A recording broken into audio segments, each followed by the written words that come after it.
ngi lay ziar mais di la mais nuyu bu baax di la féliciter. maa ngi lay ziar bu baax maa ngi lay fay nuyoo Mhm, di ziar képp koo xamante ni yaa ngi ci live bi période bii nii mhm. di wax ne li nga wax yëpp sori na ñun Fatiha ak Falax ak Naasi rek doy na. Macha allah macha allah. waaw. mais non yow du ma la tooñ yow du ma la tooñ bu loolu léegi rek ma wax mais yow du ma la tooñ macha allah mais Leyti d'abord am na loo xamante ne kenn déggul nga communiquer ci. mais bëgg waaw nañ ci am sa réaction lan moo tax waaw. combat Reug Reug bi man am na lu ma ci expliquer mais peut-être man je ne détiens même pas la science exacte yow yaa ngi ci wax lu mën a leer lan moo tax combat Reug Reug bi ñu bëre ko le 22 janvier ba pare diffuser ko le 29 janvier dem nañu ba yéen di ngeen defee génn sax ne que Reug Reug moo gagné bëri na ci ñoo xamante ne ci adduna bi ci YouTube beeg yu mel noonu ñu ngi weddi naan combat bi amagul lan moo tax donc combat bi ñu diffuser ko une semaine après. waaw Buzz gannaaw wax dëgg yàlla ba ma santaate yàlla bu baax a baax a baax julli ci yonent bi maa ngi gërëm nag bi nga ma may xam naa ne moom émission spéciale gërëm nga ma waroon a may. mais gërëm bi xanaa mën nañu jeexalee ma may la 15 minutes du gërëm. non wóorul. non wóolu ma. non courant mun naa coupé connexion bi mun naa dagg. kon bismillah gërëmal. parce que am na question yu am solo yu war a ñëw. te fii la en tout cas je suis prêt à répondre à toutes les questions waaye fii laa taxawoon ma ne. waaw képp koo xamante ni sa carte d'identité nationalité sénégalaise lañ ci bind. ñu ngi sàkku ci yow ñaan di la ñaan nga jàppale ñu. di sant ñëpp nag. di gërëm ñëpp.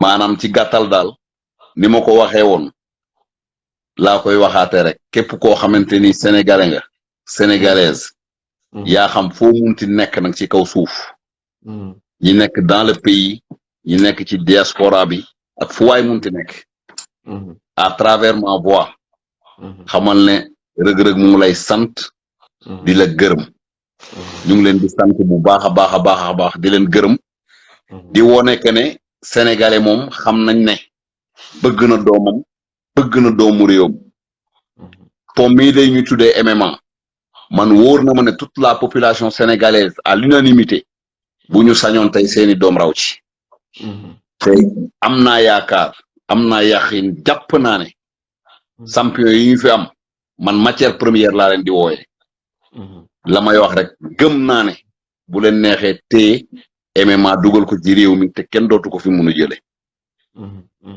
léegi nag bon li nga wax vraiment question la boo xamante ni question bu ma neex la parce que nit ñi xëy na dañ leen a yeewoon il faut ñu yeewi leen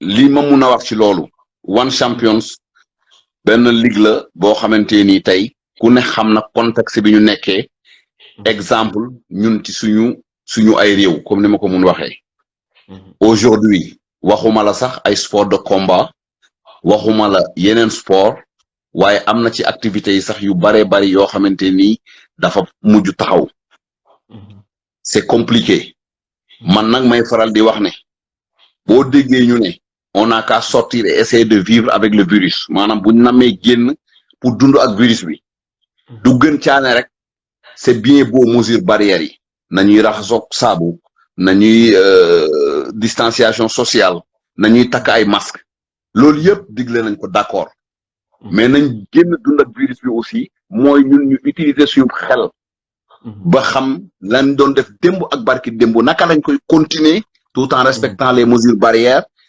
wala boog naka lañ koy continuer pour adduna bi mun a dox donc contexte bi Sénégal toll adduna astaghfirullah contexte bi adduna bi toll moom mu génn pour dund ak virus bi tey ci la utiliser xelam xool naka lay organiser via ay huis clos pour mun a continuer li nga xamante ni moom la doon def démb ak barki démb donc huis clos yooyu noonu fi mu ne nii ils sont tellement de combat que aujourd'hui il faut rek ñuy def benn combat bu weekend ba jotee ñu doog a def live bi donc boo xoolee aussi nag c'est la même chose on ne peut pas aujourd'hui def investissement ay milliards à coût de milliards comme ni ma ko mun waxee ba pare bëgg a xëy rek wasaare say vidéo donc boo xoolee tey y a pas 1 2 ou 3 caméras y a que les caméras de One Champion ñoom ñoo fa nekk ñoom ñoo filmer seen yëf huis clos kenn mënu cee am vidéo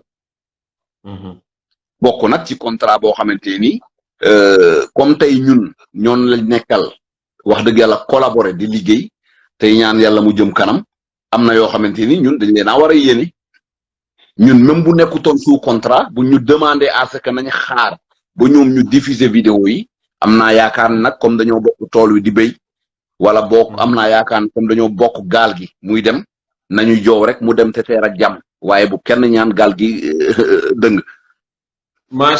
macha allah loolu am na solo mais léegi question bu Sénégalais yëpp di posé wu mooy Reug Reug n'est pas le seul combattant ici Reug Reug rek du fi combattant am na fi yeneen champion yu fi nekk ci lutte sénégalaise def fi ay jéego yu exceptionnel am na fi sax yeneen champion yu fi pratiquer MMA am na fi ñu fi pratiquer judo ak yeneen ak yeneen mais lu jaaxal Sénégalais tey mooy ñun dañuy xëy rek dégg Reug Reug arrest ci ligue boo xamante ne macha allah beaucoup de visibilité boo xamante ne groupe Vivendi Sport def na ko ci à travers Canal Plus ak yu mel noonu Reug Reug bénéficier ci beaucoup de reportages sur Canal Plus Sport ak yu mel noonu ñu xëyaat xëy dégg One Championship nekk l'une des plus grandes ligues au monde tey combattant yaa ngi fi fees fi dell lan moo tax Reug Reug di dugg foofu te combattant yi mënuñ dugg foofu léegi lan mooy seen secret. bon suñu secret day wax dëgg yàlla ndimbalu yàlla suñu borom ak wax dëgg yàlla nag tooguñu dañ doon liggéey ça n'a pas été facile du tout waaw waaye nag comme niñ koy waxee amul lenn lu yomb ci kaw suuf loolu il faut ñu xam ko am na guddi yoo xam ne xëy na nelawuñ ko am na bëccëg yoo xamante ni am na leneen ñu waroon a def te concentré wu ci loolu liggéey la laaj li ma mun a xam daal mooy aujourd'hui bokk na ci conseil yi ma ko joxoon dama ko ne woon waxuma nga gagné yow nga am ndam sa xol fees waxuma boo amee ndam pression biñ ci yenu nu muy wàccee mais bokk na ci li gën a tax ma bëgg nga am ndam tu vas ouvrir toutes les portes pour que yeneen ligue yi yëpp ñu ñëw wut si ay combattants au Sénégal te jàpp naa ne li gënoon yokk a tax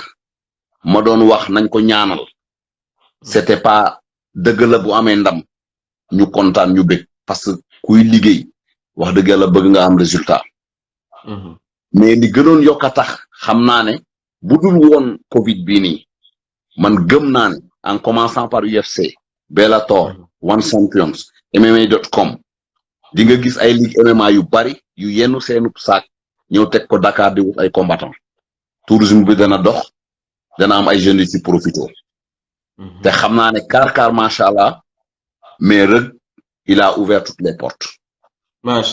macha allah am na solo loolu moom lu ma xam la vu li ñu mujj a discuter fan yi ak yeneen gars yi aussi. léegi est-ce que mën nga ñëwaat ci ñun ci Reug Reug moo ñu ko waxoon est-ce que yow mën nga confirmer ni que 5 combats la signé ak One Championship ak pour ci ak durée wu 5 combats yooyu maanaam 5 combats yooyu sur quelle période la ko war a def. waaw xam nga moom daanaka li muy faral di wax ñëpp rek mooy li ci nekk moom yaakaar naa ne day toog ñu ne ko lii kat mooy li xew yàlla dogal na nag 5 combats yooyu noonu man maa ko signé mais MMA comme ni may wax rek mun naa joxe benn exemple dafa mel ni nga jël un promoteur X teg ko nga signé ak moom par exemple ne man kat en l'espace de tant de mois mu bëgg naa am ak yow par exemple 4 combats 5 10 combats ça dépend ci yow noo ko mënee wala sa athlète selon disponibilité am ak naka la ñuy def ba mun a am kii yooyu noonu mun a am fu ñu faytee quoi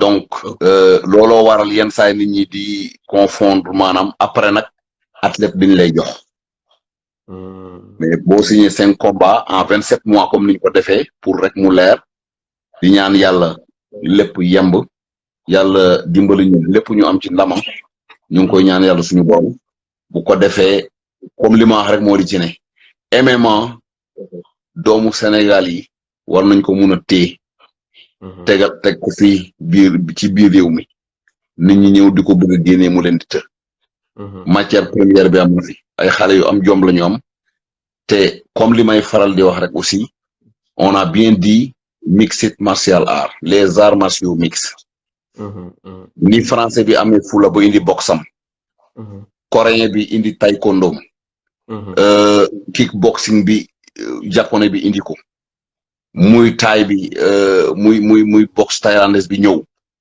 ñun itam nañ am suñu fula ak suñu fayda indi suñu lutte traditionnelle li séeréer di wax njom moom la ñu war a indi pour imposer ko par force nag parce que est-ce que xam nga ne li tax porte yi gën a ubbeeku mbaa xam nga ne aujourd'hui y a beaucoup de ligues yoo xamante ni ils auront besoin des lutteurs sénégalais dañuy soxla ñi bëre laa wax ñi bëre parce que xam nga lu tax ñu soxla ko buñ ne les arts martiaux mixtes te boole wuñ ci bëre kon complet wu kon am na lu des te ñoom dañoo bëgg sax ñu dominer MMA ci ligue bu gën a mag bi di UFC ñoo ñu ci ëpp ay mbër lañu muy Habib muy John Jones ak Miocic ñoom ñëpp ay mbër lañu mu ngi noonu donc tey jii nii ay nit jàkkaarloo di weqante wala di dóorante ba kenn ka wadd amul sax sens amul caat ak ay Kamaru Ousmane ak yooyu bari nañu macha allah te na nga seetlu bu baax li ma lay wax est-ce que xam nga ne saa yoo boole ñaari combattant yoo xamante ni mënuñu bëre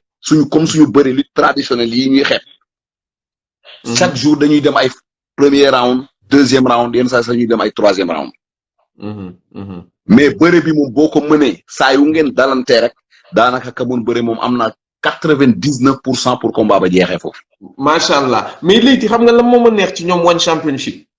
mooy ñoom seen lépp duñu nëbb dara fii mbër boo fi bëggoon laaj mbër ban at nga am fii ba ginnaaw suba du la ko wax boo fi bëggee laaj mbër ban poids nga am wala taxawal ci balance mu bañ boo fi bëggee ne mbër ban taay ak yooyu yëpp mu bañ mais gis nañ ni One Championship dafa leeral lépp te ñoom ni ñuy leeralee côté boobu noonu la ñuy leeralee cachet yi macha allah léegi am na ku fi ñëw spécialiste bu ñu ñëw wax ni que cachet bi 50 millions la mais man li ma réer mooy 50 millions la par combat wala 50 millions pour les 5 combats. waaw man nag affaire cachet moom daanaka du ma ci faral di bëgg a prononcé wu. ah non mais xam nga loolu c'est que damay bañ dem def recherche yi ñëw dévoiler ko fii te boobaa dama leen di toog wax loo xamante mais bu la neexee dévoiler ko. mais xam nga tey Sénégal loolu mais am na bi spécialiste bu dugg ne ma 50 millions la mais 50 millions yi li ma ci réer mooy par combat la wala pour les 5 combats. waaw mais déggoo li ma la wax man wax dëgg yàlla boo bëggee wax ji continuer sénégalais yi jëriñoo suñu as xam-xam bul ma wax waxu kase. mais li ma ci jaaxal yow sànq da nga ne tu es prêt à répondre à toutes les questions. waaw mais non y a surtout des questions nag yoo xamante ni wax dëgg yàlla waxuñu ko. kan moo bëgg ñu wax sa salaire kan moo bëgg ñu wax sa salaire ci Sénégal. am na question yoo xamante ni tu poses ton veto quoi. déggoo li ma la wax yow même li ngay am Lutte TV. bariwul mën naa la ko wax. YouTube da koy wane di nga gis YouTube bi mën naa la ko wax ñaata laaj ma ban weer ma wax la ñaata la léegi ma génne lu ko wax ma ban weer. non tuma alpulaar baa ngi commenté naan séeréer ak xaalis déggoo ma ne ko Toumani Sow anka cinéma pire déggal mu naan séeréer ak xaalis sa histoire non mais léegi mais quand même juste une petite chose parce que mun nga ko peut-être sama benn spécialiste moom wax ni que c'est 50 millions par combat nee na foofu One Championship paye entre 50 millions et 500 millions mais juste man loolu xaw ma ko gëm trop juste ne ma non du loolu rek après ñu continuer il m'a dit que tous les combats là-bas c'est entre 50 millions et 500 millions. man daal li may ñaan yàlla suñu borom. même bu dee 1 milliard wala 10 milliards. de dollars sax. yàlla na ko yàlla may. yàlla na ko yàlla may suñu doomu réew. amin kon loolu mooy léegi facile tontu ci question bi amul problème léegi. Lamine Diassi Seck champion boobu noonu maa ngi lay ziar bu baax. macha allah ñu ngi koy ziar moom tamit Lamine Diassi. di ziar aussi franc mi génn ma dugg waaw moom tam mu ngi ci commentaire yi macha allah. waaw léegi li waaw ñu jaaxal mooy yow da nga ma ne woon dañu ne woon Boucher ma woo la ne la ah man kat samay serveur gars yi boog samay connexion intercepté nañ ni que Reug Reug ak Boucher taxaw na boobu information bi médiatisé wuñ ko woon sax daanaka nga ne ma effectivement taxaw na wëlbatiku à la grande surprise ñu ne nekkatul Reug Reug ak Boucher Reug Reug ak Ngalani la est-ce que mun nga ñu wax tey jii lan moo capateloo combat Reug Reug Boucher. waaw xam nga capoté moom mënaguñu ko wax. mais xam nga combat yi. dafa nekk loo xamante ni tey buñ la waxee ne la combat ngi nii dañ lay wax adversaire bi. nga dem defi say recherche. ba xool ba xam waxtaan ak sa ngeenaay kii war naa jël wala waruma jël. comme niñ ko mun a waxee rek li nga xamante ni ñun aussi mooy comme bu doon ñun suñu cosaan nañ ko wax quoi. nga dem xooli ba xam ndax kii loo xamante ni war naa mun a xeex ak moom ou bien. donc noonu lay demee. boo xoolee tey Ngalani ñun en l'espace d'un le 22 décembre la message bi yegg ci sama téléphone ñu wax ma ko comme adversaire comme damaa waroon a ànd ak ñoom rek fenn dem jaale ji. ñu papaay benn xarit Biral Bass. yàlla ko yàlla yërëm. amin yaa rabbi. donc bañ fay dem léegi ma ne gars yi kale leen message bi ba ndey mbind gi ñëw. xam naa ne wóor na ma ne mënoon naa répondre place am. ndax xam nit ki moom xam jikko ma ko gën. dëgg la te rek moom xam naa ne il était hors de question. waxuma la nga ne ko ku dul Ngalani sax. boo ko waxoon itam danaan la damay fay. bañ yéegee ci oto bi di dem ma wax ko aussi ndax ma ne ma loolu moom jarul woon sax nga ma koy laaj. maanaam ci saa si daa bëggoon ma freiné oto bi. envoyé message bi ne d'accord naa sax balaa ñoo continuer fenn. donc bi ñu ko proposé aussi Ngalani moom xawoon na reculer dawoon na quelque temps quoi. parce que xam nga Ngalani aussi moom mu ngi waroon a fight ak benn anglais bu waroon nekk jóge UK. mais comme dañ leen a voilà mais comme dañ leen a confiné te aussi boo xoolee fi mu ne nii situation bi ni mu demee ci adduna bi parce que même à Singapour muy coach bi muy Reug Reug c'est le gouvernement singapourien ñoom ñoo def ay lettres pour ñu mun ko wone ci aéroport yi ak seen PCR test pour mun a ñëw bokk ci compétition bi. voilà donc du loo xamante ni maanaam lu yomb la quoi. mais Boucher tontoo ma ci Boucher kon moom dafa seet combat bi yéen ngeen seet combat bi yéen ngeen ne d'accord ngeen. Boucher ñun moom xam naa ne amul fenn foo xamante ni yónnee nañ message ne bëgguñu Boucher. Reug normalement xam naa ne mu ngi dégg li may wax li ma leer te leer mooy buñ ko newoon yaa Boucher suba laa la wax moom xam naa ne jàpp naa ne boo moytu mu ne yegg si na. dégg naa Boucher moom gars yi voyagé ngeen bu dugal ko ci xamb yi ba pare Boucher moom xaw ma kan mais moom mot na ba pare. fuñ ko munti dugal baax na.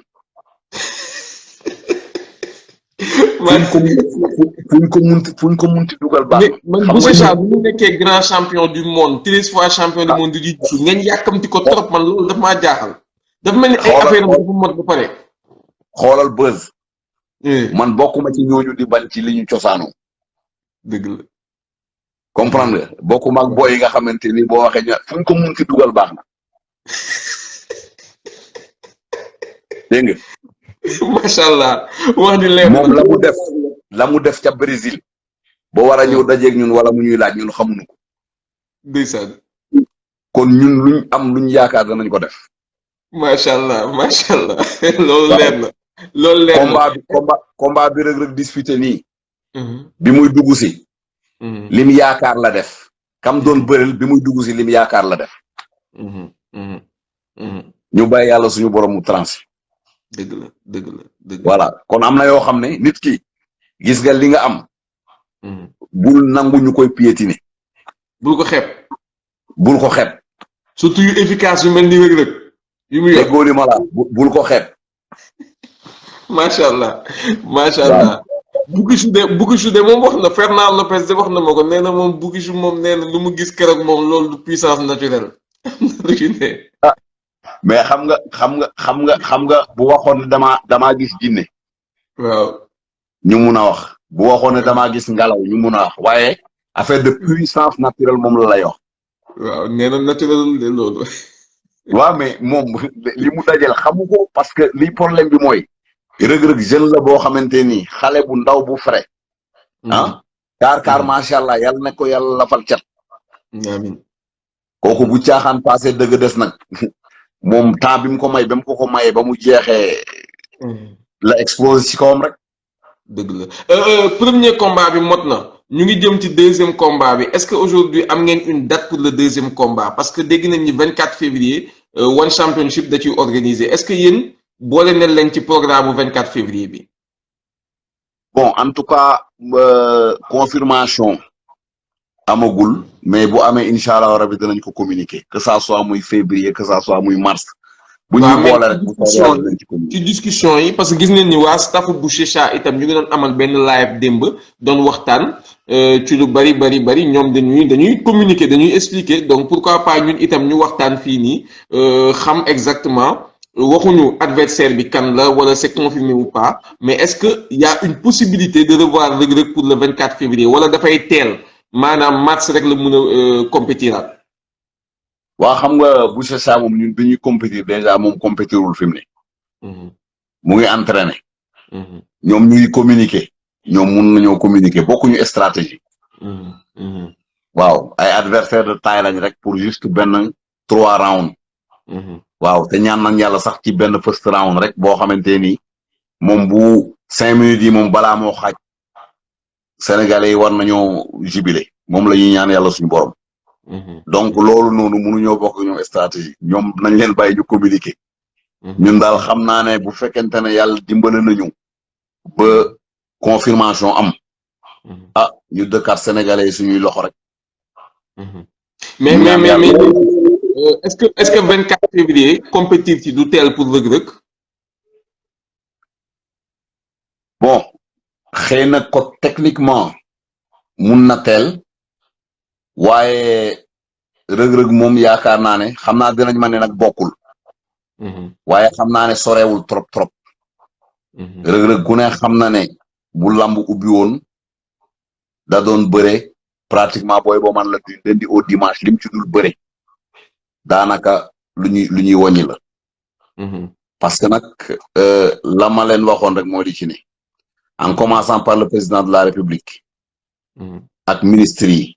ak député yi homme d'affaires yeeg ñëpp 8 heures la ñuy nekk seen bureau chaque jour du lundi au vendredi am ñuy continuer ba samedi am ñoo xamante ni il travaille tous les jours lan nga leen gënee lan nga leen ëppalee ba tax yow ci 7 jours nga ne ci benn fan laa ciy liggéey muy dimanche laa dem bëre li ci des yëpp may tandeefal ñun nanguwuñu woon loolu boo doon exemple boobu nga joxe dama la ciy interpeller tuuti am ci question boo xamante ne tamit yaakaar naa jot nañu laaj la ko léegi est-ce que jotul Cheikh bu Reug Reug ñu ngi lay béggee Cheikh ñu ngi lay ziar bu baax yow tamit dinañ ñëw ci yow léegi est-ce que jotul Reug Reug buy demati One Championship président de la République ou monsieur le ministre Matar Ba jël drapeau Sénégal jox ko Reug Reug yóbbaale ko ndax tey gis nañ ni que Reug Reug buñ koy présenté drapeau Sénégal la defoon ci ginnaawam te MMA bu Reug Reug di def nekkatul loo xamante ne maanaam amul tey ji lu ko ëpp valeur tey ci à part peut-être Sénégal buy football wala buy basket est-ce que jotul tamit le sport sénégalais bu ma koy wax sax mu ngi tombé Reug Reug di dugg ci live bi di commenter est-ce que jotul le sport sénégalais le milieu de la lutte ñëpp réclamer que le président de la République yëkkati drapeau wala boog le ministre Matar Ba yëkkati drapeau jox ko Reug Reug bu Reug Reug di demati ci compétir parce que loolu itam man bëgg naa ci xam yow lan moo ci sa xalaat est-ce que yéen interpellé nañ leen par rapport ak loolu. wax ji nga ci wax jàpp naa ne moo tax Reug Reug dugg. xam nga la Lamine Samba waxoon benn journaliste ki ne ko yow sa question baax na. mais yow itam question bu jaaroon nga posé. gis nga drapeau bu ndaw boobu nga gis nga xam ne 100 francs lay jar fii. 35 000 francs la ma coûté. maa ngi ko jëndee Kuala Lumpur Malaisie. falaa ko jëndee pour ñu yóbbante ko mu dem Singapour parce que bu ma ko jëndoon Sénégal munatu la yegg Singapour ci diggante bi te rëg États-Unis la jóge coach bi muy jóge fii nii bi may jóge Dubaï di ñibbisi dama ko noon préparer pour bu ma ñibbisee nga dem Singapour donc dem na Singapour te yóbbaalewul drapeau bi ma xoolee xam ne imagine ñu ne Alain Ngalani dëgg la Camerounais la mais il représente Hong Kong gis nga ko drapeau Hong Kong drapeau Singapour wala Hong Kong Hong Kong Alain Hong Kong lay représenté Camerounais la nag quoi Camerounais la mooy comme xam nga rek joueurs yi nga xamante ni yenn saa yi dañ doon dem xam nga rek France ak Cameroun merci beaucoup exactement moom mu ngi noonu donc bi ma xoolee xam ne compétition bu toll nii ma xool xam ne tey jii comme li may wax rek bu ñuy présenter Reug Reug yéen ñëpp déggal ngeen ko seen bopp on a bien dit Reug Reug Sénégal waxuñu Mali waxuñu Côte d'Ivoire waxuñu Suisse waxuñu Londres waxuñu feneen Reug Reug Sénégal la ñu wax ca laa woo sama benn connaissance boo xamante ni moom Malaisie la nekk ma ne ko parce que kële bi ma waxee ñas ki nga xamante ni moo représenté wan champion di ñu gérer bi ma ko envoyé message daf ma ne c'est sûr que ñoom mënuñu génn te man xam naa ne parce que man Singapour xam naa ko xam naa ne fu ma mun a amee drapeau Sénégal Singapour yaakaaruma ne dana du am sax daal ci gàttal parce que déjà Singapour n'est pas représenté au Sénégal comprendre nga donc ca laa ne kon xel nanguwul drapeau Sénégal di fa am mais Malaisie comme ñun ambassade du Malaisie am na fii ñun aussi représenté nañu Malaisie aussi xam na maa woo son benn waay bu nekk foofu ma ne ko daal damaa bëggoon nga dimbale ma ci benn drapeau Sénégal moom itam mu def ci njàmbaaram bu ma juumul ay 60,000 xaw ma 75,000 sax la ma waxoon bu ci insisté woon dama koy fay parce que nag réew mi jaral na ma ko mais comme wax naa bi ma waxee ma ne ko daal léegi dama bëgg nga dimbali ma jox la 35,000 francs boobu on était à 2 jours différents du combat mu ne ma daal boo fayee suba dana drapeau bi dana yegg exactement noonu la ko def mais léegi lii day wane ni que il faut ñu wax ak suñuy ay autorité waaw léegi nag munuma comme li ma mun a wax rek am na yoo xamante ni munuma fee nekk di ko wax mais am na loo xamante ni quand même mun naa ko wax constat boo xamante ni xam naa ne def naa ko constat bi ma def te di ci wax sama akulaay taala ne Reug Reug bu dee compétition yi musa dem yëpp mot na 1000 ñi ma xam yëpp xam maag moom xam nañ ne 998 yi yëpp boo moytul man moom sax moo ma fekk ci biir géew bi fekk na man dugg naa ba jël passe jël na fi drapeau du chef de l'État jël na fi drapeau première dame Marème Faye Sall jël na fi drapeau premier ministre jël na fi drapeau responsable d'âge bi Ablaye Ndour drapeau yëpp jël na ko donc autorité yi nga xamante ni tey yi ngi njëkk ci Sénégal yëpp yàlla dënk nañu seeni ay drapeau ñu nga caaroy ñu denc bu loolu weesoo représenté na fi Sénégal ECOWAS ci comment dirais-je francophonie CEDEAO représenté na leen francophonie donc dëgg la doomu Sénégal la boo xamante ni wax dëgg yàlla yàgg na dem nag di faytal Sénégal taxawal na leen fu ne maa ngi je me rappelle très bien Amoura Sarr moom laa jël témoin première fois ba ma yóbboo Reug Reug sélection ci CEDEAO ba ma leen fekkee Thiès yaakaar naa ne lam ma waxoon dégg naa ko moom xam na man xam naa te mun naa ko répéter daf ma ne woon Yakuba Adamu rek moom mooy ki nga xamante ni moom mooy ki ñu jaaxal muy un lutteur boo xamante ni nigérien boo xamante ni il était très dangereux ñëpp ko doon redouter mooy bi ko Reug Reug daanee fii ñaari yoon. da ko yenn ba ci kaw dóor ko ci suuf. prise bu spectaculaire ñaari yoon la ko daan massacré ko. ba mu fi tee Isaaxa gis nga ko xaw ma Isaaxa la parce que mun naa ma fàtte tur wi mooy ki mu yëkkati woon ba ca kaw rek bàcc ko benn loxo. ah. loolu yëpp muy ay exploit yoo xamante ni man de fekkee naa mu def ko. à ma connaissance nag ci li ma xam. kenn musu ceene xaaral kat ñu woola au moins pour defal lii wala pour defal lële. dégg nga. parce que nag comme li ma koy wax mooy li ci nekk rek. gis nga réew mi boo fi nekkee wax ba nekk fi daf fee mun taam da ngay liggéey rek ba nekk fi. li ngay toog dem di wut gauche ak i droite balaa caag nga toog rek liggéeyal sa bopp. ah kon yéen seen philosophie c'est de travailler. donc bañ a nekk fi di solliciter kenn ku leen dimbali daal ngeen jël mais ku leen dimbaliwul yéen ngeen dimbali seen bopp mais nag dafa am loo xam bu ngeen ko waxul ñun ñoo leen koy waxal. pexe amul. pexe amul waaw dafa am loo xam bu ngeen ko waxul. xam nga léegi dafa am loo xamante ne bu ngeen ko waxul ñun ñoo koy wax. waaw xam nga lu tax ñun ñu war ko wax. parce que ñun ñu yëngu ci wàllu média. di yëngu ci digital bi di xool. xam nañu combat rëg-rëg bi nii bu mu def. ak Alain Ngalani xam nañu impact bu mu am. tey jii ci àdduna. ci àdduna amul nit buy dugg Facebook. bu la mën a wax ni musul gis Alain Ngalani. Alain Ngalani c'est quelqu'un boo xamante ne mooy lu ma jippal ko waxoon. de très suivi sur internet ku ne mus nga gis benn vidéo Alain Ngalani bu muy xëcc camion wak bu muy yëkkati ay lu kenn xamul. donc Alain Ngalani nekk na benn icône international. rëg-rëg nag bu demee ba gañe kooku ba ñuy xalaat ni que sax ci one championship boobu rëg-rëg nekk rëg-rëg war na ci mën a imposer wu ba nekk ci le meilleur ba war a mun dem dugg ji UFC te ku ne xam ne Habib nekkul n'importe qui Habib Nurmagomedov nekk benn russe boo xamante ne mais moom kese maanaam lu yéeme la tey Habib lu yéeme la Conor McGregor moom rek day yëkkati drapeau Irlande di am lu bëri lu muy représenter Irlande tey nga jël ku ci mel ni Habib même chose pour la Russie nga jël yeneen ñu mel ni ay Adesanya en tant que Nigérien ay Kamaru Ousmane tey ñu njott ni que même Francis Ngannou ak lu muy def ci lu baax yëpp pour Cameroun ak pour la France ñu njott ni que tey Sadio Mané lu muy représenter Sénégal foofu ci Liverpool rëg-rëg kat buñ ko jàppalee encadré ko yombalal lu bëri ci moom war na mun a représenter Sénégal bu ñuy gën a mun a coow Sénégal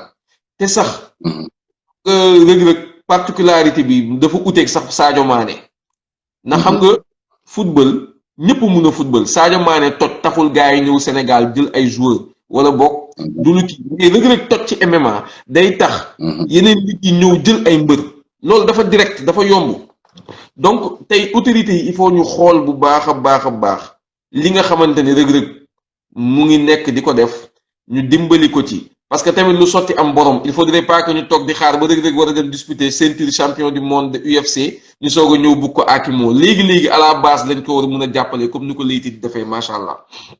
en tout cas dama la ci yokkal leen. Ibou Ndiaye Diofior. moom itam dégg naa intervention. mu wax lu pertinent. que dem na sax ba naan ñi waroon bëgg lamb dañoo bëggul lamb. te ñun ñu jàpp ne ñoom wax dëgg yàlla waroon nañoo bëgg lamb. li ma ci xam daal mooy. nee naa la man la ma ko mujjoon a conseillé mooy. nee naa ko xanaa xamoo boo gañee te li ma wóor te wóor mooy. même bu dul woon lu Covid bi tey. ngañaayam gi tourisme bi sax même bu dee ñaari tubaab ñoo fiy ñëw wala ñett ñoom ñoo fiy ñëw. tëdd ci hôtel yi jël billet d'avion jëndaale sërica bu ñuy dem sax danañ ko def. ndax xam naa ne wóor na ma ne moom dajji na porte yi. wone na déjà rek ci combat bi. won na waa ji ne ko li nga jàng am na lu ma ci jàng. waaye gis nga ni mu ko jeexalee. cabaxal bi àdduna wërngal këpp moom la ñuy waxtaanee.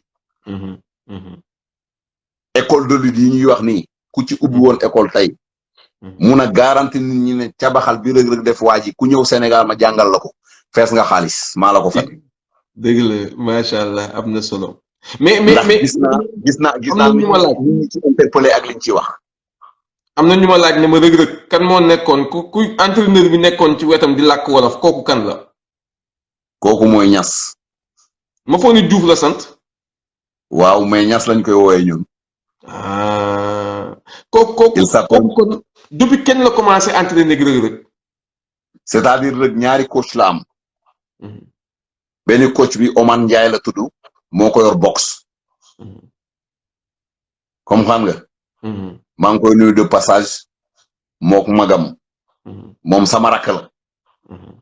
parce que magam tuddee na ma doom ma tuddee ko sama taaw mu tuddee ma taawam kon kooku sama rakk la. macha allah moom moomu nag moo ñu présenté Niass. muy Mamadou Diouf. muy ku baax moom itam. kooku moo leen di entraîné. waaw moom kële Omar moo yor rek box kële na le Niass moom moo ko yor MMA. kooku noonu coach boobu noonu moom États-Unis la nekkoon noonu ak Reug Reug wala Sénégal la jóge jubal Singapour. Sénégal la jóge jubal Singapour. donc Reug Reug bu demee États-Unis moom ci combat bi desoon quelques semaines lan la fa doon mottali xanaa dafa am foofu beneen équipe bu koy entraîner. bon Reug am na fu muy entraîner foofu noonu. que ça soit muy gym que ça soit muy MMA bi. mais comme li ma wax rek xam nga comme dañoo ne mixed martial art dafa am loo xamante ni tam il faut ñu boole ko ci. te man dafa am loo xamante ni moom laa gëm. dëgg la suñu maam yi defaruñu woon oto. waaye ana ka njëkk a jàngale oto ci Sénégal. kooku bu ñëwatee fii dañ koy jàngal oto. dëgg comme xam nga. munuñu fi mu ne nii oto bu génn ñu ne bees ñu ne nañ jëli waa France wala waa Sénégal ñu waa Amérique ñëw jàngal ñu ni koy dawale.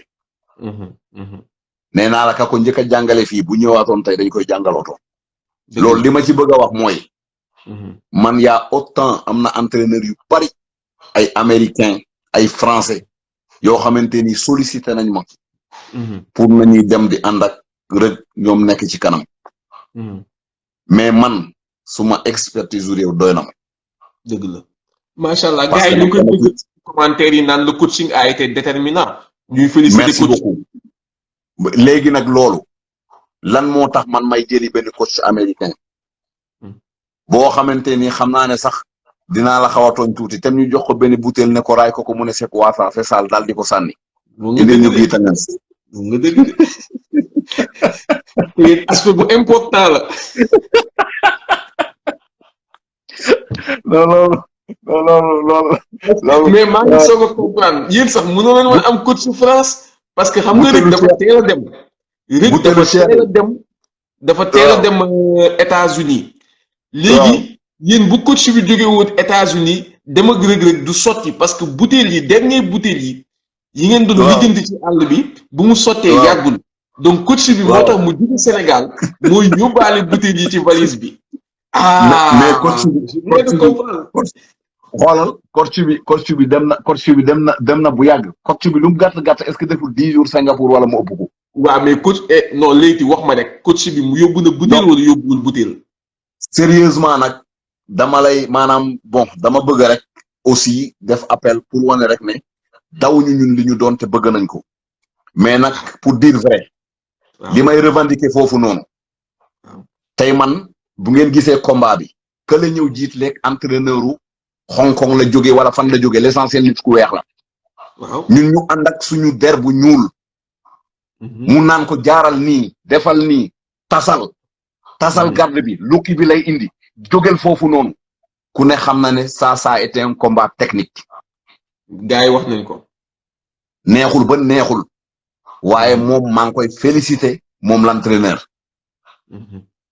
maa ngi koy féliciter bu baax a baax di wone ne ku jarañaanal la. macha allah te il faut que je le dis à haute voix parce que li ko tax mooy li ma la wax rek moom moo di ci ne. pourtant mënoon nga indi ki daka entraîné aux États-Unis d'Amérique mu ñëw ànd ak Reug jël ci leneen. du ko mën a coacher bu muy lu muy wax du ko dégg sax du ko dégg. mu ngi noonu kon nañu gëm li ñu doon. dëgg la nañu gëm li ñu doon tamit gars yi dañ koy wax ne langue bi est-ce que tamit bu bëggee percer ci MMA jotul mu jàng anglais itam parce que itam xam nga coaching bi sax c'est un coaching déterminant parce que waa ji wolof lay làkk mais itam ci côté marketingment parlant est-ce que jotul Reug jàng anglais itam. dafa am loo xam ne ñun ñoo koy métti mais tubaab mun na ko bañ a métti. muy xam nga lan. waaw match bu tasee. espagnol bi day wax espagnolam italien bi wax italien allemand bi wax allemand anglais bi wax anglais amu ci kenn kuy forcer sa morom di nga wax sama langu dëkk. am na solo. cela veut pas dire que nag du dem jàngi parce que jàng ay làkk mun a communiquer. jàpp naa ne wax dëgg yàlla lu baax bokkul sax ak côté sportif bi mais loolu côté produit la. le fait que Reug Reug mun a nekk benn produit. marketing produit publicitaire boo xamante ne day jaay à l'international parce que xam nga itam MMA bi am na xaalis mais sponsor yi ñoo ëpp xaalis MMA bi. mais sponsor yi ñoo ëpp xaalis bi. tey Cristiano Ronaldo boo gisee mu toll fu mu toll Messi kii Neymar boo gisee tamit mu toll fu mu toll du seen football bi kese mooy ñoom seen bopp ay produits marketing lañu ay produits yoo xamante ne day intéresser sponsor bi. waaw moom la wax ma ne biti la fanaan Reug moom lenn moo ñu jaaxal ci moom. loo xamante ni xamul lim ci yem. waaw faaw mu jàng ko de parce que Conor McGregor bu xaalisam bëriwee ci MMA c'est parce que signature contrat mi day tàng mais bu waa ji ñëwee làkk lay anglais yu tàng nga làkk ko ay wolof. non moom dama leen ne munul de mais signature Balla Gaye la yor. waaw. moom it ñu ngi ko nuyu de passage ndax di gis nañu wax dëgg yàlla ñaar nañ lu bari. léegi signature Balla Gaye la yor dalay yen loo xamante moom xaalis bi mu am yëpp. wax naa la xam nga wax naa keroog ci vidéo bi ak Boucar 2020 moom mooy ki gën a fay ci MMA. bu la neexee nga recherché ko. déedéet Grégor moom. Conor. dégg nga. McGregor waaw. comprendre nga. 3,600,000 moom lañ ko fay ci 2020. kooku boo ko calculer c'est dans les 2,100 et quelques millions. est-ce que ëpp ko sax. comme yooyu est-ce que revenu pay-per-view bi xam naa revenu pay-per-view bi ñëwagul ci yooyu de. non loolu ñëwagul ay affaire publicité ak ñoomin seen yooyu ñëwagul sponsor ak ñoomin seen yooyu ñëwagul. dëgg la de waaw. ko kenn waxu ko. te xoolal comme li ma la wax rek moo di ci ne donc xam naa ne c'est très important communication bi. mais nag comme li ma la wax rek. tey jii bu doon ba ñuy def mbapat.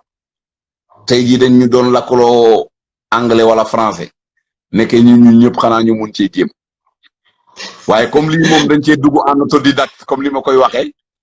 léegi dañu gaañu may rek te xam ne technique bi. que ça soit muy technique bi que ça soit muy lépp loo xamante ni jumtukaay la boo xamante ni danañ ci war a ànd. waxuma la Reug waaye Cheikh sax dana lakk allemand léegi bu soobee yàlla.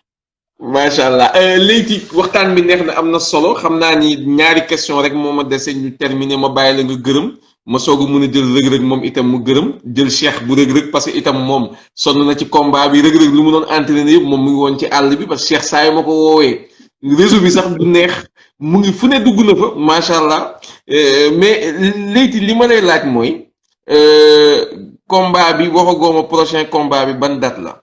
mais est-ce que ci fu mu toll nii fi ngeen toll ak One Championship jox na leen liste d'adversaires pour su ngeen choisir est-ce que am ngeen ay turu adversaires yoo xam ne am ngeen ko même boo ma waxul turu adversaires yi. waaw mais loolu du ma wax turu adversaires yi benn parce que xam naa ne am na ñoo xam ne buñ leen waxee koo xam ne dañ koo faral te ñu sifflé ko ne ko bul jël waa ji. waaw mais am na ay adversaires yoo xam tuddal nañ leen ko ba pare pour prochain combat wu Reug Reug. waaw am na adversaire yu ñu ma tuddal. benn rek lañ la tuddal wala ñaar wala ñett. am na yu ñu ma tuddal. waaw non mais loolu c'est pas méchant neen proposer mu juste ñaari adversaire wala ñetti adversaire. non déggoo li ma la wax am na ñu ma tuddal. ah mais léegi tu es trop prudent quoi mais li ñu laaj ni dara newu ci ñaari adversaire wala ñetti adversaire li leen. waaw mais il faut que je sois prudent. gérer la carrière saa waay. je comprends ci adversaire yi ñu tuddal noonu. pour le prochain combat de Reug Reug est-ce que Buchecha Marcus Buchecha Almeida ci la bokk. est-ce que ci adversaire yooyu ñu la tuddal pour prochain combat wu Reug Reug est-ce que Marcus Buchecha Almeida ci la bokk. déggoo li ma la wax Buchecha aw ma lenn lu may commenter ci moom. wax naa la moom mu ngi communiquer. le moment venu li ma la mun a xamal daal mooy Reug Reug ngi noonu bu la neexee. bu duggee nga laaj ko ndax buñ ko joxoon Buchecha suba dana combattre ou pas. mais non li ma la laaj rek est-ce que boole nañ ko ci adversaire yi ñu la tuddal wala boole wuñ ko ci. non kenn waxaguma ko. waaw am na tamit kenn ku ma wax sànq koo xamante ni UFC la jóge dégg naa ñu ngi koy wax sànq kooku tamit bëgg naa xam est-ce que tuddal nañ la ko wala tuddaluñ ko je sais pas moom mooy ku buuba doon tudd sànq moom mooy Vitor Belfort Vitor Vieira Belfort moom mu ngi jóge ci UFC. ñoo ñëpp xam nga dafa am ñoo xam ne duñu ko tudd mais ñoom ñooy bëgg a fight ak Reug est-ce que xam nga ne Boucher Sa moom moo bëgg a fight ak Reug. ah bon. ah oui. man damaa foogoon ni Reug moo bëgg Boucher Sa. ah non. Reug man dama liir ci Wikipédia wu Boucher Sa. dama liir ñu expliqué Boucher Sa carrière yëpp ba dugg si woon ci MMA ci premier combat bu mu war a def ak One Championship ñu ne ni que blessure staffam ñoo wax ni que blessure bu mu am ci entraînement moo tax ñu annulé combat am beeg Reug remplacé ko par Ngalani. waaw. loolu est-ce que mën nga ko confirmer. nga ne blessure bi mu am. non dañ Wikipédia wu Boucher Sa dañ fa bind. waaw Boucher Sa jaar-jaaram yëpp te xam nga Wikipédia moom c'est assez sérieux ñu bind Boucher Sa jaar-jaaram yëpp ba ñëw ñu ne Boucher Sa signé na One Championship mais blessure moo tax ñu annulé combat am ak Reug jox Ngalani Reug. waaw mais mooy comme li ma la wax xam nga buñ la proposé athlète yi. moom moo bëggoon a combattre ak Reug. donc tey période biñ ñu koy indil période biñ ñu koy wax. ak bi Ngalani itam amatul kële waroon jóge UK pour fight ak Ngalani amatul ñun porox ndollu am fa ñun ñu pare ñu jox ñu ko. donc tey jii comme li ma la wax rek moom moo bëgg a fight ak Reug fi mu ne ak ñeneen ñoo xamante ni ñu ngi ci liste bi di signalé wu. ok. li ñu yàlla dimbalee tey ñaan yàlla mu yokku yàlla bu ci cat dugg. mooy Reug moom koo ko jox rek moom nee na baax na bu ñëwee laaj ko muy noonu. macha allah dernière question bi nag parce que 2 questions laa waxoon dernière question bi moom mooy xam naa ni dooma dévoiler le cachet mais à la signature parce que je suis un peu curieux quoi à la signature des contrats est-ce que cachet dañ leen di wax cachet yëpp à l'avance wala saa yu ngeen gagné da ngeen di renégocier cachet bi loolu waxuma la nga wax mu prix mais saa yoo gagné da ngeen di renégocier cachet bi. loolu c'est évident. maanaam comment ça se passe kooku moom mun naa la cee kii parce que am na yoo xam ne lu ma ci mën a wax pour ñeneen ñi. looloo tax mu may amal njariñ. parce que man du ma doon munuma doon xëy na tey manager u ñëpp. te ki la jiitu ci néeg bu lëndëm xëy na moom moo la mun a fi ngay toogee. lum tuuti au moins danaa mun a wax ne kat lii kat lii la. divulguer ko ñëpp xamee ko noonu bu ëllëgee ci biir mu bañ la bett. mais ñun ci li ñu xam ci suñu expérience bu ndaw. mooy tey aujourd'hui bu fekkente ne dañoo wax maag yow par exemple pour combat ak X. bu combat ak X jeex na. combat ak Y kooku moom c'est évident. waaw moom ay tànk yu dox la yor waaye yorul ay tànk même niveau wala ay tànk arrière. cachet bi da ngeen koy xoolaat. voilà loolu moom c'est évident loolu moom kenn waxu ko. kon ñu retenir que premier combat bi 50 millions deuxième bi mën ngeen dem 70 millions wala 80 millions. yàlla leen legg 100 000. maanaam doo confirmer ni que am ngeen 50 millions ci premier bi. amul problème maanaam bu ñu yeggee 1 milliard de dollars wala bu ñu yeggee 100 millions de dollars. dinaa la wax ne la tey moom 100 millions de dollars lañ ñu fay. loolu dina neex de loolu yii loolu day ëpp kon boobaa xanaa yéen a nar a tëgg seen ay combat fii ba ngeen ñëwee da ngeen ne Modou Lo la ñu bëgg tëgg seen combat bëri dóor ak Modou Lo boobu da ngeen di bëri xaalis de. non loolu moom lañ bàyyi ba yàgg ca rek. est-ce que waa léegi ma laaj la. inquiétude bu amateuru làmb yu bëri am xam man nee naa MMA moom dañ ko war a def mbëri dañu war a MMA. waaw maa ngi déglu ne woon naa question yi jeex na mais boobu faaw ma laaj la ko parce que yow musuma la laaj loolu.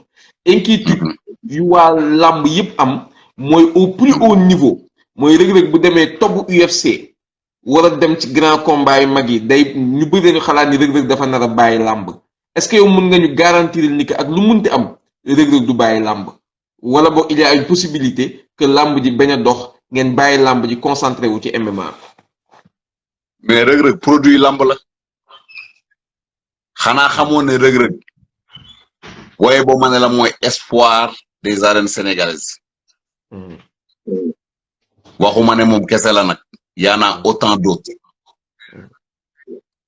dégg nga kon tey jii nii moom budul dara day reste rek ci làmb xam nga MMA aussi bu ko gaa yi jël comme lu étrange sport la rek comme sport yi dafa mel ni kii def bëre simple kii def bëre dóor te yaakaar naa ne Reug Reug ba mu fiy def bëre simple mu ngi def bëre dóor ba tey muy def MMA kon xam nga musu cee bàyyi benn te li ma wóor te wóor mooy boo ko ne woon suba Mbélo ngi am na 5 millions wala 10 millions te ñun ñu d'accord ne ko ayoo boo moytul mu dem samp béjjén xoolul dafa daan ngalani xoolul dafa fii la toll ci arène bi bëre mooy liggéeyam waaw bëre mooy liggéeyam de te moom ci boppam wax nag ko la tax mu wax ko nag la tax mu wax ko duma ca yegg waaye moom nee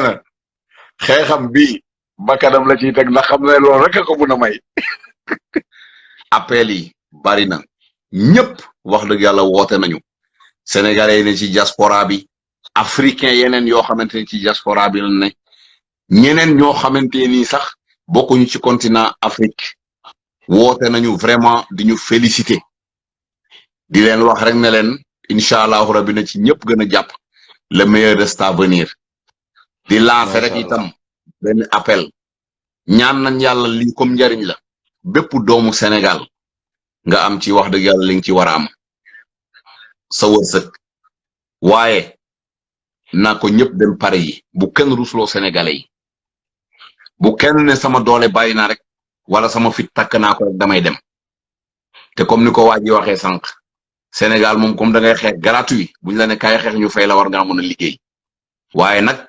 mbirum arts martiaux dafa nekk loo xamante ni il faut rek ñu jéem a góorgóorlu ba am ci notion te yomb na kat parce que temps yu bari yoo xamante ni tey ñu ngi koy perte mun nga sàcc dem di ko def ba nga xamante ni bu ëllëgee kenn du la humilier di ñaanal itam nag ku mel ni le grand champion de Mbour Bombardier jaamu séeréer boobu am na combat ak combat MMA fàtte Jacob de Baner voilà Jacob de Baner voilà moom yal na ko yàlla may ndam lu sedd guy Siteu mi nga xamante ni moom itam wax dëgg yàlla xam naa ne bientôt moom adversaire bu yàlla na ko ci yàlla jàppale ak bépp sénégalais itam nag boo xamante ni yàlla may na la ngay def ay démarches tey pour def ko yàlla na yàlla mottali lépp loo xamante ni ñun moom mën nañ ko ci wallahi maa ko wax te ñu ngi koy def te duñ ci yëgal kenn ne la waxal nañ la lii wala defal nañ la lii parce que li ñuy wax rek moo di ci ne xaalis bi même bu doon jóge suñu poste sax amuñ ci problème ñun bu dee am nañ ko waxuma la nag loo xamante ni wërsëku ka nekk ca réew tubaab yàlla organisé ñëw di la laaj diw mi loo ci xam diw mi loo ci xam ñun nag ñun ñooy dundee noonu man moom noonu lay dundee lépp lu ma mun defal doomu aadama danaa ko defal te santuma la sax nga ne ma jërëjëf kon maa ngi sant ñëpp di jégalu ñëpp itam nag maa ngi jégalu ñëpp wax dëgg yàlla itam cant gi moom bu ma sañoon damay ne fii rek di ko wax ba suba damay el di répété wu rek waaye nag loolu yëpp xoola sedd rek gis nañ wax dëgg yàlla sénégalais yi ñu taxawee ci mbir mi nañu gën a taxaw rek jàppale suñu ay doomu réew te xamante ni mun nañ ci am wax dëgg yàlla ay bëccëg yu neex a neex. macha allah macha allah Leyti Sène au Melo ngi ñuy kontaan yow tamit bu baax a baax ci disponibilité bi kontaan bu baax a baax ci disponibilité bi ak li ñu nangul nii parce que tamit yaakaar naa ni li ngeen ñu nanguloo leen ko benn média te jamono ju ñuy wax ak yow ni média ci àdduna yëpp soxla nañ leen yéen maanaam soxla nañu Leyti soxla nañu sama copain Reug Reug soxla nañ leen yéen nga xamante ne vraiment yéen a def prestation bu magnifique bii nii sigil suñu réew mii nga xamante ne moom mooy Sénégal te encore une fois ma leen di féliciter parce que peut-être nit ñi duñu comprendre dañuy jékki-jékki rek dégg ni Reug Reug ak Alain Ngalani taxaw na Reug Reug ak Alain Ngalani bëri nañ ko Reug Reug gagné na waaye lu xew ci biir yëpp pour ñu mun a dem ba àgg foofu pour Reug Reug mun a dem ba affronter ku ci mel ni Alain Ngalani pour que Reug Reug mun a dugg One Championship loolu c'est un travail exceptionnel te man xam naa ci dara xam naa ni que tey jii suñu copain mbëri yi nga xamante ne comme ku mel ni Reug Reug nga xamante ne moom napp la xam dem gaal yi puus gaal la xam nga tey xamul benn contrat mënul signé dara fu mu toll nii kooku bu ñu demee ba dugal ko ci One Championship loolu dafa fekk ni mu am séeréer yoo xamante ne ñoo ko yor macha allah gàcce ngalaama séeréer yi ñoo yor réew mi ñoo moom réew mi ñoo fi ne ah ñooy tette lébu yi tette couleur yi macha allah donc di la gërëm di la sant bu baax ci loolu parce que vraiment c'est quelque chose d'exceptionnel li nga def noonu lii mooy un vrai manager lii mooy un vrai agent merci Leyti.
jërëjëf merci Beuz. jërëjëf acca ñu dem kon ak Reug Reug léegi mais ban question ngay poser Reug Reug. ah. ban question ngay poser Reug Reug. non Reug moom daanaka aw ma question bu ma koy poser. parce que Reug loo ko bëgg a laaj. non Reug xam nga maag moom connexion la daanaka 24 hours. waaw mais non dama bëgg a léegi li ma ci question yi jox ma benn anecdote bu xew ci combat bi maanaam bu muy njëkk a xool Alain Ngalani ba gis muscle yi ndax tiitul jox ma benn affaire bu ndaw bu ma ko mën a cokkaasee. non Reug amul problème boobu. non mais pour man Leyti pour man maa ngi yow ñoo far yaay sama mbokk. waaw mais ñoo far. loolu moom kenn jox ma benn affaire bu ndaw sax bu ma ko mën a cokkaasee bu muy njëkk a wàcc États-Unis ah bu mu ñëwee. wala wax ma benn expliqué ma benn affaire sax. wala bu mu wàccee Singapour. déggoo li ma la wax loolu lépp du problème am. bu muy wàcc Singapour nu mu def sax waaw moom mi nga xam moom rek a dem te déggul kaay ma rey la ci anglais déggul kaay ma rey la ci français déggul dara bu mu wàccee Singapour nu mu def ak gars yi xanaa loolu di ma ko mën a may xam naa yaa ci jàpp de. waaw mais loolu xam nga loolu sama liggéey la loolu du liggéeyu rek. xam nga ki nga xamante ni da ngaa waroon a dem. waaw yàlla dogal ñu ne ak contexte Covid bi kenn lañ la mën a may. waaw bi may réunion ak gars yi Dubaï dañ ma ne yaay xool nooy def ak say gars bu la neexee yow daal yaay dem ak fighter bi. ma ne leen sport de combat. man xalaatuma cee dem. di bàyyi entraîneur ci ginnaaw. ndax li ko tax mooy sport de combat kenn daa xamul fa muy mujjee. buñ defee premier round voilà buñ defee premier round mu métti man mënuma ca dara lu dul ñëw tiim la ne la sawaay defal ndànk. entraîneur nag moom mooy xam la nga xamante ni kelee muy génne. mais loolu itam li ma ci jublu rek mooy. wax dëgg yàlla ñun xam nañ ne yàlla dimbale nañu du question Covid moo ñëw ñuy def ay télétravail wala ñuy liggéey à distance. yaa ngi dégg am na ñu may dégg danañ xam ne loolu moom liggéey la boo xamante ni bañ koy def wax dëgg yàlla ak léegi kenn xamul ñaataat la. ah man daal gis naa ne esquivé nga sama question mais amul problème. doo ma dimbali daal ci affaire bi. doo ma wax benn affaire bu dee tàng bu ma ko mën a tooñee xam moom faa ma tooñ ko pour mu tàng. waaw mais damay bañ nga tàngal ko. xam nga li may bañ. xam nga yow boo waxee bërëg gedd sa live bi. wax dëgg yàlla xam naa ne sa pertement lay doon. parce que nag rek tey jii France 24 ak ñëpp a ngi woote. ñu leen di rejeté mu njëkk a ñëw def si live ak yow. moom nee na moo lay siiwal waaye dëgg la. waaw xam nga nag àdduna lu buux noonu la àdduna da ngay buux nit ba mu dem après kooku moo lay wëlbatiku téye la nag di la yëkkati ca kaw. yow ba nga ñëwee di bees daa tombé moom itam muy def jaloore di la siiwal moom nag maa ngi doog a gëm te nag ndax dëgg yàlla mu ngi lay siiwal. parce que tey jii amul façon waxuma la site waaye amul façon télé bu wootewul à l'international ñun mënaguñoo def benn entretien parce que ñun defaguñu dara ak suñu réew. munoo xëy di wax beneen chaîne. c'est ça doom nekk fii. am na ay mbër yu war de waaw comme yéen waroo leen rek baax na non c'est bien parce que vraiment on a beaucoup contribué ci carrière bi mais macha allah donc ba rëg-rëg tey bu ñu demee ba xam ko. waaw mais Beuz. nga baal ma rek aussi quoi. mënuma bañ a gërëm rek. wax dëgg yàlla tout le monde de la lutte. xaj na ci. wax dëgg yàlla mun naa teg nuyoo bi lépp ci loxo Bira Sène le nouveau président du CNG. di ko ñaanal jàmm di ko ñaanal ndam wax dëgg yàlla ci liñ ko sas. amiin mu yëkkati nuyoo bi itam teg ko ci loxo Gris Bordeaux le tigre de Fass muy les lutteurs en activité. waa lutte simple moom ñooñu moom ñoo suñu lutte simple la ci gàttal. ñoom Cheikh Tidiane ñaan yëpp gis naa sorti yi ñu def lii mooy wane ne rek Sénégal ñun ñëpp benn lañu. bu ñu kenn di jaxase. ñoom ñëpp yàlla na leen yàlla defal jàmm. lépp luñ yaakaar ci ñun nag nañ xam ne la balle est dans leur camp.